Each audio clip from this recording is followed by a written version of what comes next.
youngsters! Welcome to Da Nang!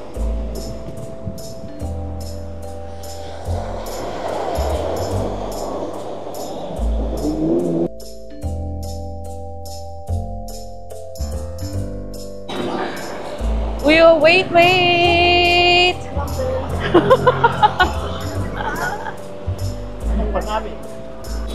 Guys, walang red walang stoplight. Careful if they bump into you. Anong so don't worry? Ayos ah. Hailey, wait! Hailey, wait. We don't have insurance.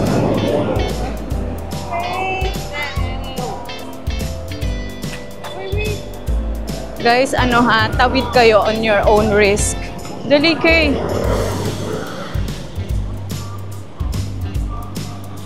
Ayan, so walang red stoplight dito. So, dahan-dahan lang may water and stores na July. And that is the beach. Ito lang saya in front.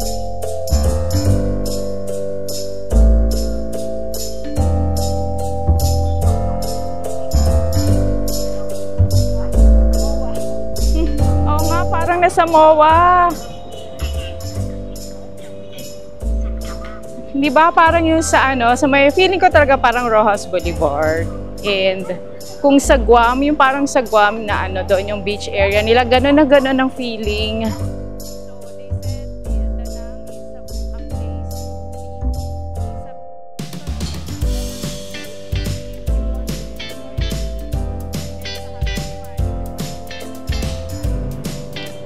Hi youngsters! Welcome to my vlog!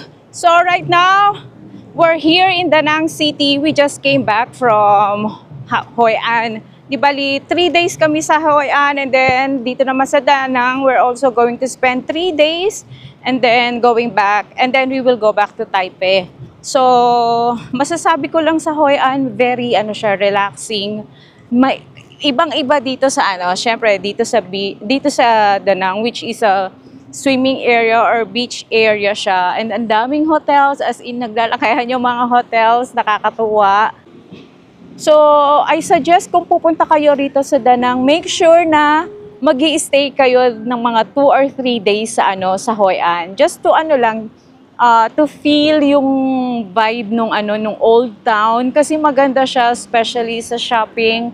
Ang mura dito right now sa Da Nang City. I'm not yet sure kung kung mura ba yung mga nila, yung mga shopping nila, yung mga food. Kasi parang medyo malayo. Unlike sa Hoi An na lalakarin mo lang from the hotel.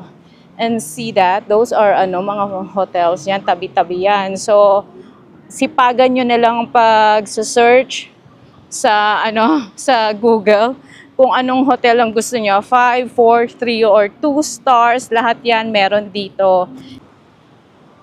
Ayan, so friends, eto na yung kanilang beach area. Grabe ang tao. So, ang dami nilang water activities. And then, I'm not sure how much, but we will gonna check it out later. You're gonna try? No, I said we're just gonna check it out.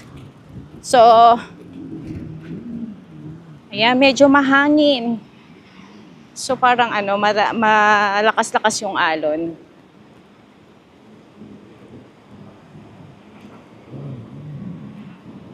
Puro yeah, there's so many people. Pero hindi naman masyadong crowded yung kanilang beachfront. So, pwede pa naman kayo magtakbuhan. And walang masyadong mga nagtitinda, yung mga annoying na vendors. Ayan. And look, may nagpa-parasailing. Hi!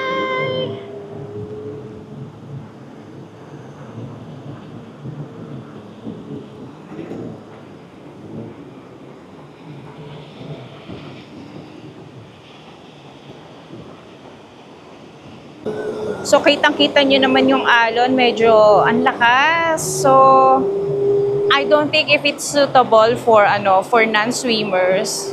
yung mga nagsiswimming nandun sa may area na yon. Tapos nandito yung mga water activities. Ayan. Medyo nakakatakot mag-swim mo kasi parang madadala ka ng alon.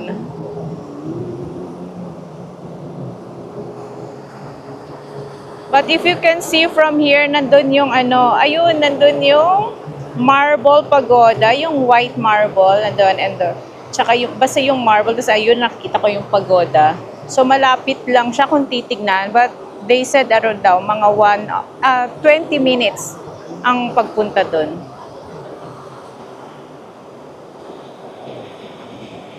Ito na, friends. Nakita ko na. Parasailing is 650,000 one way.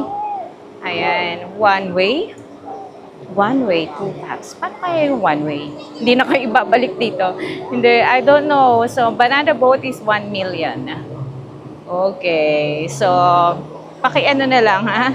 So, kayo nang bahalang mag-convert, okay? Malayo kami doon sa, yung pasyalan dito na, na Dragon. So, we need to take a taxi. Mga pa daw yun, mga 5 minutes. But we don't know kung mahal ba or ano. So later I will gonna check on you guys. I will gonna tell you kung alin ang mas mura kung dito or sa sa Hoi An. So for now, we'll just gonna check the area and then siguro kakain muna tayo kasi gutom na rin kami. See you later. Yeah. So Hailey will gonna buy this. May narinig siya. She wants to try. Bánh bao nóng hổi sôi ngon này, nước mì đầy. Bánh bao đặc biệt, nước mì đầy. Bánh bao $20. 20 dong. Oh, like a siopao. Bánh bao đây. So the Vietnam siopao. What's there? My lipstick. Only lipstick?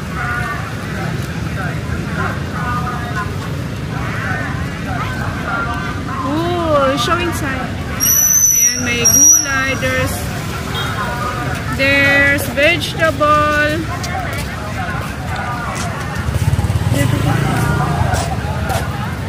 Ano, masarap? Sure ka?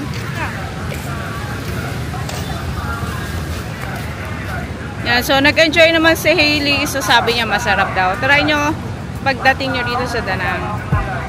Gutom na siya kasi. Banh mi lang yung kinain niya kanina sa tanghali. So, before anything else, I want to show you our hotel dito sa Da Nang, the La Home Boutique Villa. It is just a few steps away to the Mike Beach. It is good for the 4 of us since it is a suite style. We just stayed in one room but in a separate bedrooms.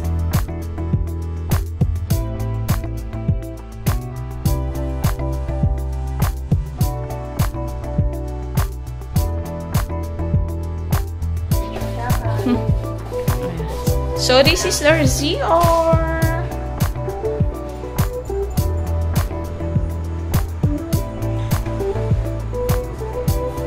So La Home Boutique is located in Da Nang and near Mike Beach.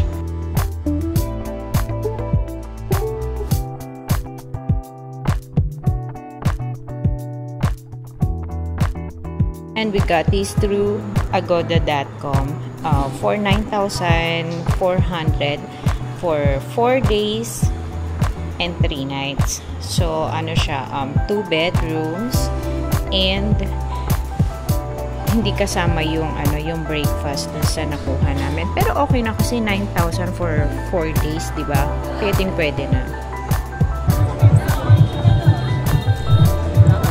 On our first night, youngsters, here's Da Nang. We went out to check the Dragon Bridge fireworks.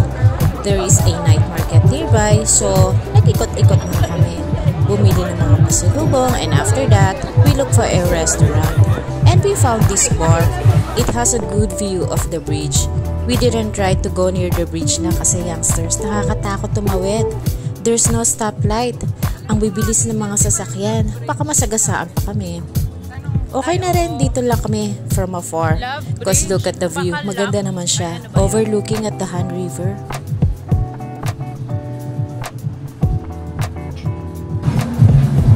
I wanna go with my friends here. your own job. So we can chika. I mean, on the top of the bar. Hey, 不是这样子. No, not like this. We're gonna fall down. 然后会帮我拿纸的，纸的不要歪掉。Okay, 1. 啊，有风。等一下有风。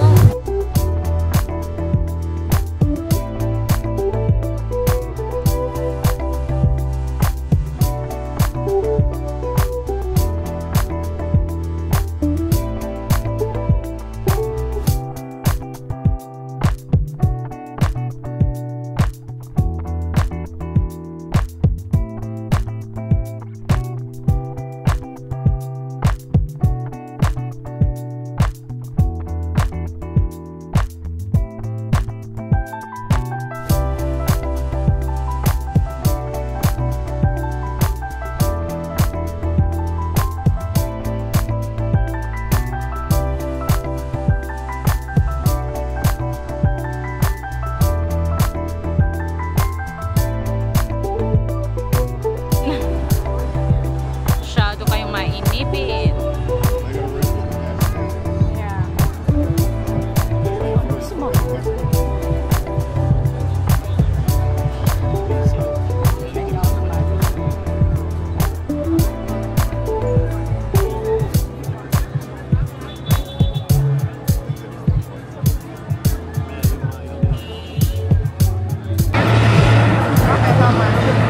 Sit together.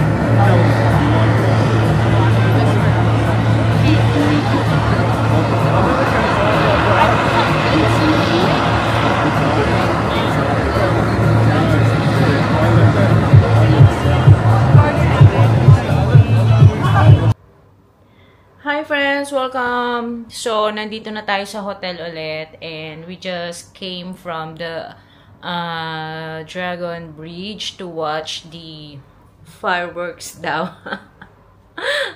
Grabe! So, we were there at 7 and then naghanap muna kami ng, na makakainan. So, we saw this rooftop bar kasi doon pinakamagandang place to watch the dragon show, yung Dragon Bridge show. So stayed kami doon for 3 hours and then syempre order mga ganun, mga pika-pika, and then when 9 o'clock came, andun na yung show.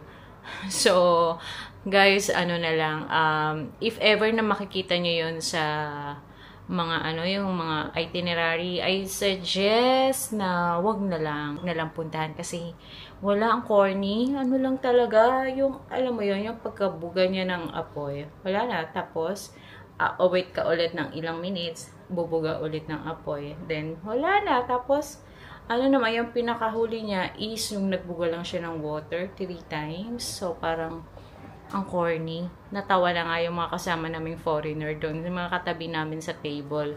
So, yun. So, if ever na pupunta kayo dito sa Danang, wag na lang. Kumbaga, nasayang lang yung time. Grabe, sayang lang yung time namin doon at saka yung pagod at yung kinain namin na food. Yung binayad namin kasi hindi rin naman masarap. So, please, if you're coming here sa Danang, paki-scratch na lang yun. So during our second day, we went to Bana Hills. We hired a van to take us there and for pickup na rin. I made a separate video of our Bana Hills tour, so please watch it. It was a one-day tour, so better mag-DIY na lang kayo to enjoy the whole place kasi malaki siya. I've heard yung mga nag-join ng group tours wasn't able to enjoy the whole place kasi they're always on a hurry daw.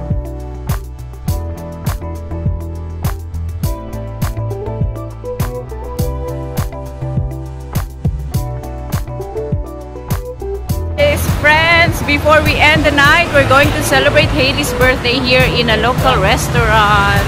Let's just go. Yes. Okay. And after Urbana Hills, we celebrated Hailey's birthday in this restaurant. It was suggested to us by our driver. You can watch her birthday celebration dun sa Bana Hills video ko. Friends, highly recommended itong restaurant na to kasi ang sarap ng food and super cheap.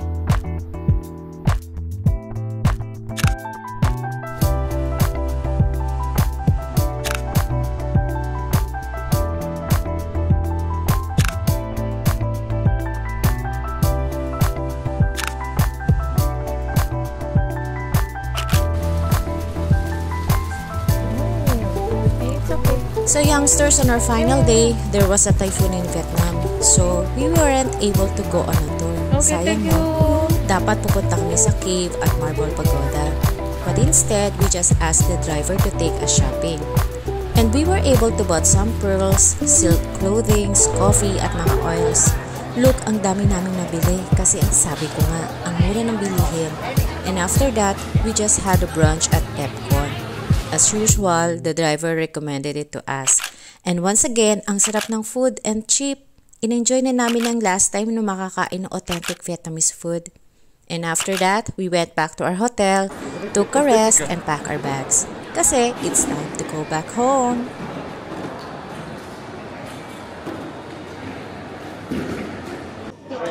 Hi friends! So we're here now at the airport and we're going back to Taipei. So while waiting for our flight, ito, umorder muna kami ng food and i-enjoy ko na yung coffee. Yung yung milk coffee. Friends, pag pupunta kayo dito, don't forget to try their coffee. Grabe, masarap talaga. So, before nung unang punta ko rito, sarap na sarap ako. So, yung yung coconut coffee nila, tsaka yung salty coffee, ganon. Medyo, siya, on the sweeter side. So, you can try the Vietnamese and yung Vietnamese coffee, tsaka yung milk coffee lang. Kung hindi kayo mahilig sa matamis. So, for those of you who's wondering, kamusta naman yung aming tour, yung aming trip dito, okay siya. Maganda. Akala ko, mas mag-enjoy ako sa Da Nang. Kasi sa mga nakikita ko sa mga, sa mga vlogs. But then, when I came here, yung Hoi An talaga kami nag-enjoy. Maganda siya. Maliit lang siya. Buti na lang. Nag-stay kami doon ng 3 days. Tapos 3 days din sa Da Nang. Sa Hoi An kasi it's more quaint. And then there's a lot of shopping. There's a lot of restaurant. And then yung area, you can just walk by. You don't need to take a lot of taxi or get Grab, ganon. Unlike in Da Nang where you need to rent a van. Join yung mga group tours. Yeah.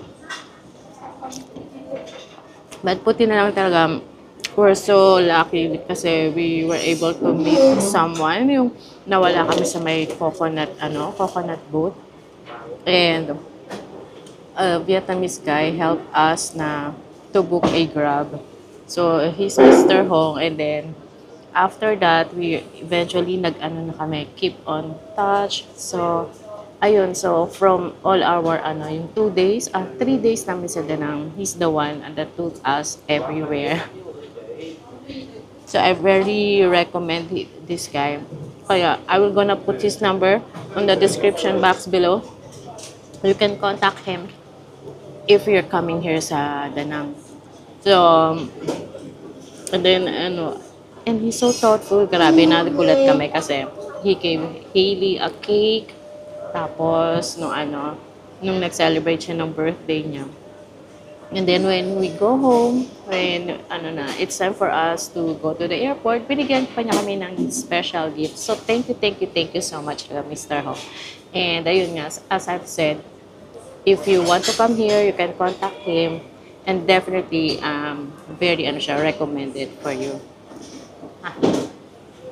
Gutom na ako. It's only 9 o'clock. Almost magta-10 na pala. It's only 10 o'clock and our flight is at 12:55 pa. So, mahaba pa. So, we're gonna eat first. And, yeah, so if you have any questions regarding the Da Nang tour, don't forget to comment and I will gonna try to answer you guys. So, for Hoi An, the #1 tour that I recommend is yung lantern and yung pagsusuot ng nila, ng kanilang yung traditional clothing. One of a kind experience yun. And also, wala lang, just yung yung pagpapakustomize ng shoes, ng bags. It's very recommended. Ang cute. So, and the price, napakamura lang ng mga bilihin dito, promise. Actually, we said na we're just gonna look around. But then, ang nangyari, every time na mag-look kami doon sa isang store, paglabas namin may bit-bit kami kasi sobrang mura talaga. So, sa Danang area, nag-enjoy lang kami talaga doon sa Bana Hills. Yun lang. And then, yung pinaka-last day namin, which is shopping, medyo may bagyo kasi nung pinaka-last 2 days namin. So, sa shopping na lang kami dinala ni Mr. Hong. And all of the shopping areas na pinunta namin, yung stores, grabe, may mga nabit kami, in fairness. Kasi mura lang. And binili na namin kasi we'll never know when we're gonna come back sa diba? Dito sa Vietnam. So if you're gonna ask me which one is better, Hanoi or Da Nang? If you're more into yung mga caves, mga ganyan, you go to Hanoi. But if you want to relax, yung fully lang rested, yung hindi masyadong madaming tours, ganyan. Kumbaga, just enjoy your yung free time. I recommend Hoi An. Da Nang Hoi An, gano'n. Especially sa Hoi An, grabe na in love ako doon. I really fell in love with Hoi An. When I first came to Vietnam, I fell in love with Hanoi mismo, Hanoi City. But then, when I came here in Da Nang, I fell in love with Hoi An. Ang ganda. So, medyo mas mahal lang ang plane coming to Da Nang versus Hanoi. But, okay siya. I mean, mahal siya, expensive, but very, very worth it naman. So, yun lang guys. So, payo ko, plan your trip well. Nga pala, don't kasi DIY lang kami. So, all of our tours, most of the tours, nag-DIY lang kami. We just book tickets sa yun ng Bana Hills. And then, yung sa Memories of Hoi An via, sa Agoda. But other things, kami na lang ang bumili. Even in Bana Hills, tinulungan lang kami ni Mr. Hong to buy ticket. And then, yung iba dito, mas maganda dito nyo na lang siya bibilin para mas flexible. Para yung, yung flexibility nyo.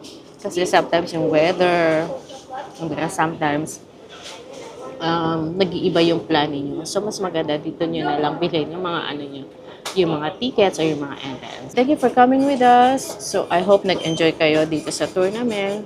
Katulad namin, we're super enjoy. So, till our next trip, this is your friend, Jaja Yang from Taiwan to Love. Bye!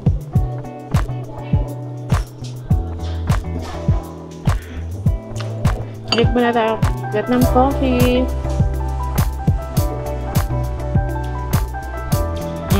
Sarap.